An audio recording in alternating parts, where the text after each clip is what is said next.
Step 1 dedicated was awful. I'm doing it. Like, that's the thing. I'm doing it. Like, I improve. Hey y'all, welcome back to Made It to Medicine with Vicks. That's me, and I'm a third-year medical student, almost fourth year. I have one more rotation left of my third year of medical school.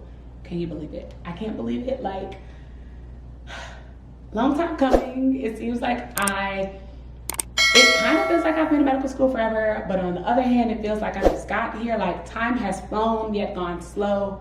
How can I explain that without sounding, yeah, I don't really know, but that's really how I feel. I'm on my dedicated Step 2 CK. Someone asked a great question in last week's video. How many steps are there? Shout out to you, Edwin. Thanks for asking. Something I should have actually talked about. There are 3 steps for USMLE and COMLEX, I believe. And COMLEX is for DO schools, so osteopathic schools, and USMLE is for allopathic schools, MD schools. And you take steps 1 and 2 during medical school, and you typically take step 3 during your intern year or your second year of residency. It kind of varies by program when they say you have to take it, but it's usually within the first 2 years of residency. So, for dedicated for me, I've been asked, how am I studying? How did I come up with my study schedule? It's odd. I am definitely type A. Like, I remember years ago in one of my post-bac programs, they had us to do a psych exam on like which personality are you, like type A, type B. And it said I was type B, and I was really confused because all my life I thought I was type A. So here I am walking around telling people I'm type B, but I'm very particular. At times I can be extremely rigid. I need things to be structured a certain way. And then I realized I probably was answering questions because I knew what they were getting at, and I wasn't being honest, basically. I'm type A. But even with me being type A and having ADHD, schedules don't really work for me. And I'm talking like a well-defined schedule, because if I cannot hit every part of the schedule, it increases my anxiety. I start to freak out, and life is not good. Life is not good like that, and we need life to be good, right? Like, step 1 dedicated was awful. It was so awful until summer 2024, when I finally decided to live life outside of medicine. And who would have known that was the antidote that I needed to succeed? I mean, in addition to strengthening my foundational knowledge, my base knowledge definitely increased because it was pretty low at the beginning. And so now, clearly, I have that base knowledge is there, and it's even greater than what it was when I said in September of last year. So what I set out to do is 100 to 120 questions every day, Monday through Friday. Saturday this week, I will be taking a practice exam. So I'm just gonna say that Saturdays and Sundays, well, Sundays I don't study, period. That is my 1 day off a week. And if you are in medical school, if you in any type of school, then take at least a day off. Like, studying 365 is not okay for your brain. We all need time to like sleep and let the information permeate and make its way through so that we can like actually retain it and not constantly having to relearn, because not only is that frustrating, it's annoying. And frankly, I don't have time for it. So Saturdays will be practice exam days. I did not start off with the practice exam before my dedicated because this will be split up. I'm in a solely dedicated period now. Once I start psychiatry, which is a 6-week-long rotation, I will still be studying. So the goal is to finish around 45 to 50% of UWorld before I go to psychiatry, so that once I'm in there, I can essentially finish the other 50 in 6 weeks. I think that should be enough. And also, I will be doing psychiatry MBMEs, which are the practice shelf exams, which a shelf exam is what you take at the completion of a clinical rotation. So at the end of 6 weeks, like April 20-something, 22nd, 24th, somewhere around there, I'll be sitting for my psychiatry exam. But also, before I even start psych, I likely will be done with all of these psych questions, which will benefit me greatly, because then I can just keep up with my other step 2 CK questions and just do psychiatry practice exams, in addition to step 2 practice exams. Sounds like a lot, probably is, but that's the thing, I can't think about it because then I'm gonna get overwhelmed. I'm easily overstimulated. So for now, that's a gist of what my plan looks like. I did study this morning. I started off at 8:30 with a practice group with my friend. It's literally 1 hour. It's scheduled for 1 hour. We ran over about like 10 minutes today because some of the questions we answered them really quickly. Some of them we needed more time to get through them, and then like it was a deep discussion on the material, so that, you know, like we really digging to understand the content. And something she said today that really sparked me and that I didn't really like click, which is weird. Like when I hear jaundice, yellowing of the skin, you know, or like the sclera, the white part of your eye could turn yellow, I'm just always like, oh, that has to do with like the biliary system. So like, you know, the gallbladder. But I didn't think that it had to do with the pancreas. And the question that she got, it was pancreas, right? And it was very difficult for us to get to the answer, but we both wound up at the same place based on process of elimination, POE. So that is reminding me that I still need to show y'all how I go through the questions. Y'all seen a little bit in my study vlogs, but I want to actually like take you through some questions, whether it's step 1 or step 2 or MCAT. I have a mentee that is studying for the MCAT right now, and I told her that I would try to look at an MCAT question, but I honestly don't know if I could pass the MCAT today. Like if I had to sit, I wouldn't pass. A lot of that information, you don't use it anymore. So I'll see if I could come across maybe like a biology question, because I should know that. Chemistry was my favorite subject in high school outside of math, and I'm certain I don't know chemistry anymore. Like we just don't use it, so it's not relevant. But all that to say, through process of elimination, we were able to get to the correct answer, because there were 2 answer choices that essentially were saying there's a cyst. And I'm like, well, if the question stem says they have jaundice, they have had weight loss, and I think they had a smoking history, it's giving cancer. Anytime I see weight loss, it's giving cancer. Like first thing on my differential, it's cancer until proven otherwise. So if we're going with it's cancer, and they didn't necessarily say pancreatic cancer, I think it was cholangiocarcinoma, so cancer of the gallbladder. But there was an answer choice that said something like pancreatic tail, something. It didn't really say cancer, but it said something about the pancreatic tail. And if you like, oh, pancreas jaundice, I'm gonna choose this because it says pancreas, but the tail is not in the biliary system. It's not part of the biliary tract. The tail is far away. So based off the basic anatomy that both of us know, like we put our brains together, and we got to the right answer. All that to say, studying in groups has always helped me, and I used to fight it so much because this is how I realized I'm really type A. I love to do things on my schedule. I can't stand having to blend my schedule with someone else's, because I feel like you're inconveniencing me, but it's never an inconvenience when you're learning. So that is what I want to end on, because I really need to go to campus and study for like 3 hours. We'll have a meeting, pack some workout clothes, because it's finally in the 40s in Chicago, and last week we were like sub-zero. That means I need to get back in the gym.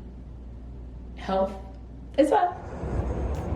We really went from like -10 last week to it's 55 degrees. I really have on too many clothes. But made it out the house.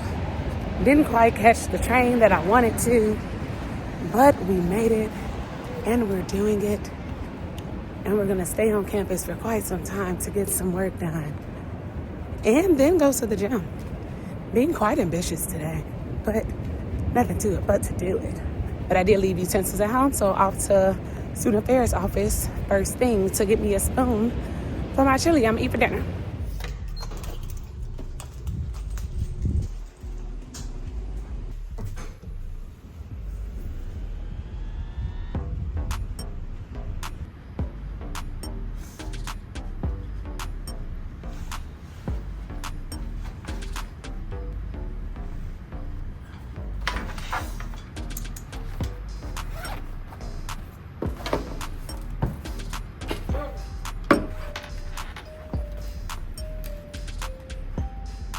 Smoked on several occasions, talked about it in 45 maybe at home, which I think part of the so that I'm blood pressure is a little low, so I can sense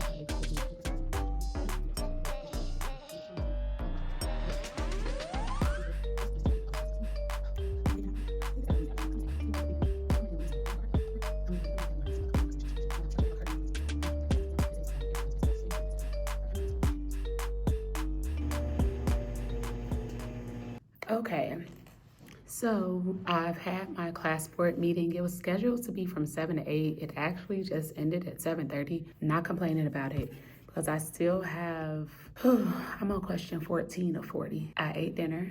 It's all gone. I had leftover chili from book club on Saturday. Shout out to my friend for every time she hosts book club and she cook.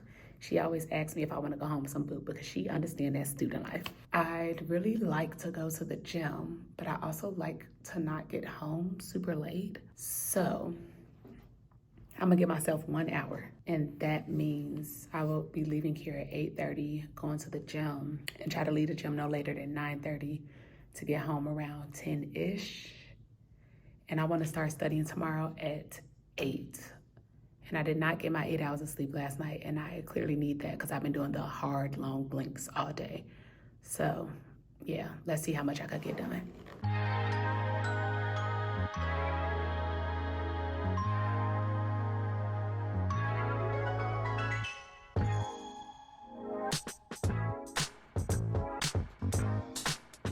Finished with the 73%. The goal was to finish by 8:30 and it is 8:23. I am exhausted, if you cannot tell. I'm gonna just pack up my stuff and go to the gym because I said I was gonna do it. Because I said I would. Lord knows I wanna go to bed.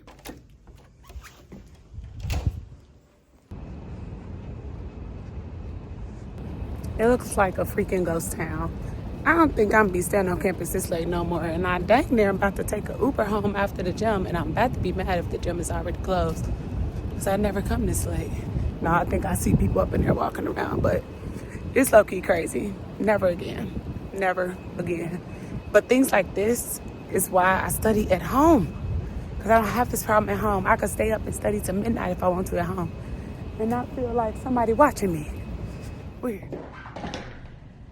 Okay, it is Tuesday and I've been sitting at this desk all day. I wanted to start studying at 8 o'clock this morning, but I fell asleep on my couch last night because I was tired. All that to say, I finished watching TV. I didn't start studying until 9. And then I had therapy at 11, so I had to take an hour break, and then I came back and studied for 5 hours straight. I feel like I could have continued studying, but I'm also like, don't do too much. The sun's still out. It's a surprise. It's like 5:30 and it's not dark yet. Come on, winter is coming to an end. I would have loved to have gone outside for a walk today because I think it was like 48 degrees as a high. It's cool.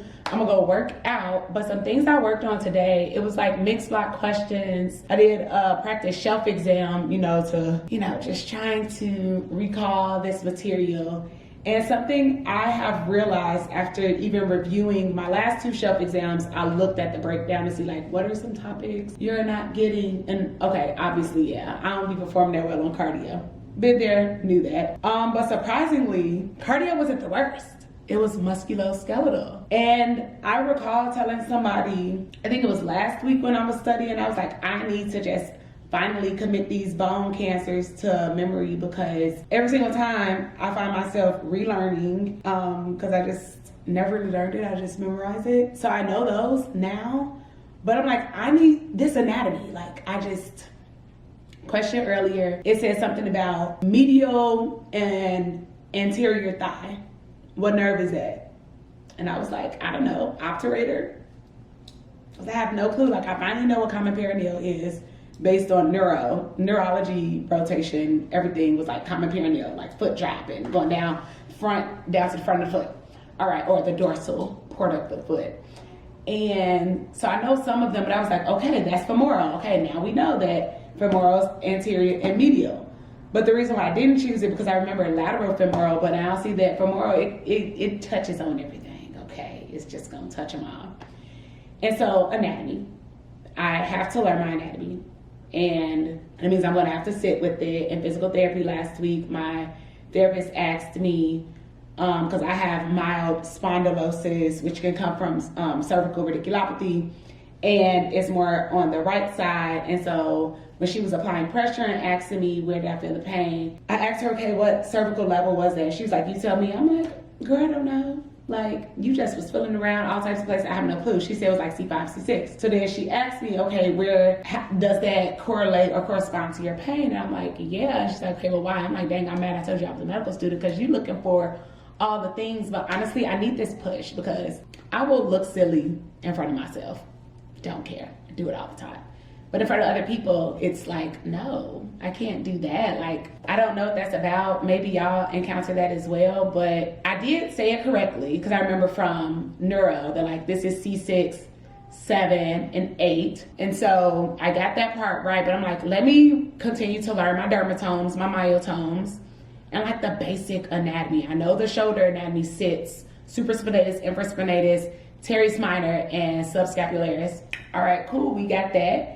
And then I got a question wrong the other day, yesterday and today. Yesterday was posterior shoulder, and today was anterior. So anterior is abduction and external rotation. Posterior is adduction and internal rotation. So like yesterday was the posterior, today was anterior. I was like, oh, okay, now it's C. So, you know, every day, just continue to build upon it. And it's so funny. I told people, like, when I studied last time, I don't write things down because I don't go back and look at them. That's a lie. I do write things down. And sometimes I do go back and look at them. Like, I have a whole notebook over here of things that I've written down since studying for Step 2, just these past, like, 2 weeks. And not even 2 weeks. It's not like a week and some days. And then, that's from when I was tutoring. But then we have a whole bunch of notes from when I was studying for Step 1. Like, all of these things. So I'm like, I don't know why I said I don't take notes, because I definitely do. And I alternate from paper notes and iPad notes. Like, when I'm outside the house, I do iPad. When I'm at my desk, I do paper. Have no rhyme or reason behind that. And one other big thing is primary adrenal insufficiency. That's for endocrine. You getting it wrong. I know now you have an adrenal crisis if you, the vignette can say something about having autoimmune disease, so like lupus, and what was it, like decreased cortisol, increased ACTH, and they had a surgery and now they're persistently hypotensive even after a bolus of fluid. So the treatment would be steroids, and typically it's like preferably dexamethasone, but you can give fludrocortisone and hydrocortisone, I believe. But those two have to go together. So basically, I'm about to look for some questions to review those. Percentages today were decent. I have like 10 more questions in this block that I need to finish, but I need to go work out. So that's today's update. I did start therapy off by saying, she asked, how are you doing? I was like, actually, I can't complain. I feel amazing. I feel great. And she was like, oh, wow, tell me more. Because I don't think that there have been many times I come on there saying that I feel amazing. I feel great. So I'm going to carry that for this other 2.5 weeks of my first dedicated. Feeling amazing, feeling great. I can do this. I'm doing it. Like, that's the thing. I'm doing it. Like, I am proof that it could get done. All right, see y'all tomorrow. Torsion can indicate intermittent torsion. Okay, so I thought that was intermittent hernia. Yeah, and I also didn't know that torsion could be intermittent. Intermittent, yeah. It always well, they always write it like sudden. Correct. They never get to do that, like. And it's a urologic emergency. So, yeah. Okay. The cremasteric reflex, stroking the inner thigh. Yeah. Testicle information is absent. Diagnosis is made clinically, but you can use a Doppler ultrasound. Okay, so let's read B. Wait, hold on. How are you gonna say the cremasteric reflex is absent? When did they say that we did it? They didn't do it in this question. They did the Ferran sign. Oh, okay. Which is elevation. Interesting. I'm sure if they said cremasteric, I would have been like torsion, for sure. Because that's the relationship that I yeah, same. Incarcerated inguinal hernia can cause scrotal pain and swelling, but typically they have a history of a mass that increases with elevation of intra-abdominal pressure. Pain that worsens with testicular elevation makes torsion more likely. In addition, an incarcerated hernia would not typically occur intermittently and resolve without intervention. Surgical correction, orchioplexy within 6 hours. So, for manual detorsion, surgical option is unavailable in the time frame. And I think this is the difference of using step 1 and step 2 first aid. You don't have all these signs and stuff. They don't have, I mean, in step 1 first aid, they just say like, absent increased muscular reflex, they say negative Pren sign.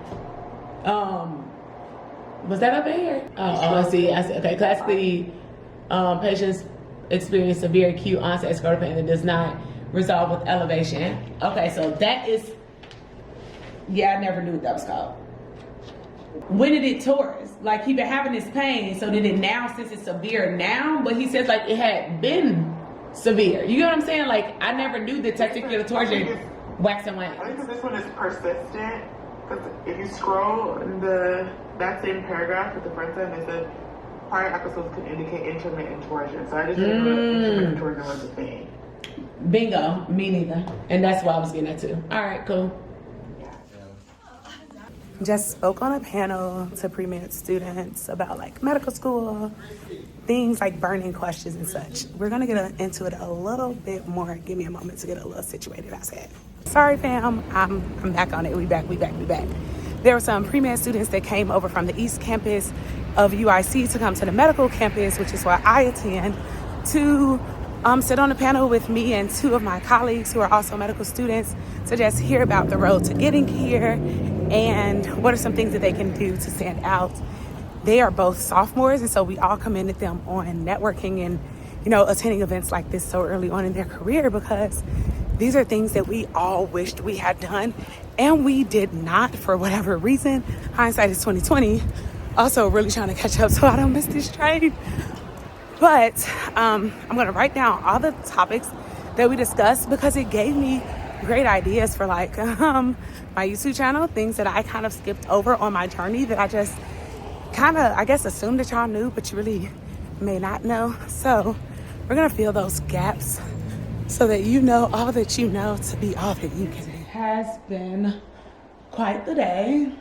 I apparently keep waiting to the last minute of the day to do my physical therapy, and I would like my shoulders and my neck to no longer hurt, so past my bedtime, but here I am trying to get it in. This was the first day this week. I think on new questions. Well, group questions, me and my friend, we did well on those together, but like individual questions, my averages have been around like 55%, which was below the average on each question block. And then when I would hit 60%, the average would be like 63, and I'm just like, not quite there. But then I did hit 63% on my last block of 40 for the day, and the average was a 62. So I was like, ooh, I was just above average. But either way, I am trying to be patient with myself, because for step 1, I think like this is me approaching the end of week 2 of dedicated.